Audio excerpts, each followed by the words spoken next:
Chères Ivoiriennes, chers Ivoiriens, mes chères sœurs, mes chers frères, chers amis de la Côte d'Ivoire, j'ai appris qu'une décision de justice, tribunal de première instance, a décidé que je sois radié de la liste électorale, ce qui m'empêche d'être candidat à l'élection présidentielle.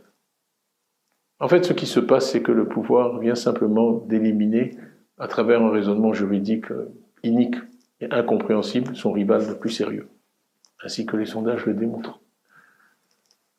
Ce n'est pas normal. Et ce n'est pas l'image que je souhaite que notre pays donne de lui-même.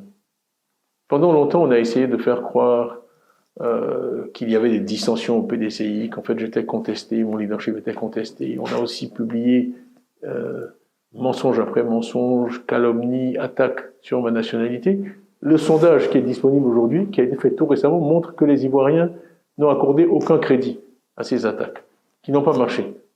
Alors, aujourd'hui, les masques sont tombés. Puisque ces attaques n'ont pas marché et que malgré tout je fais la course en tête, il fallait tout simplement m'empêcher d'être candidat.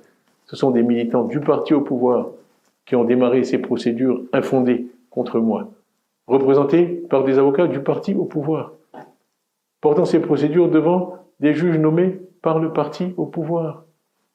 Et donc voilà plutôt la décision à laquelle nous sommes confrontés ce soir. Je suis absolument déterminé à ne pas accepter cette radiation.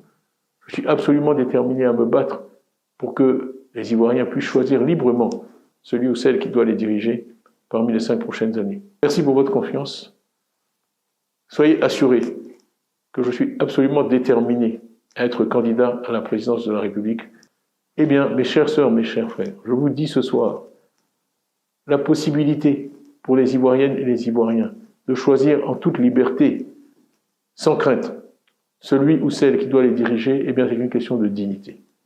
Vous pouvez compter sur moi pour mener ce combat, et je ne doute pas qu'à la fin de ce combat, vous me porterez, par vos suffrages, de façon démocratique et libre, à la présidence de la République, pour mettre l'homme, le capital humain au centre de notre projet, comme le PDCI vous l'a promis et comme je vous l'ai promis.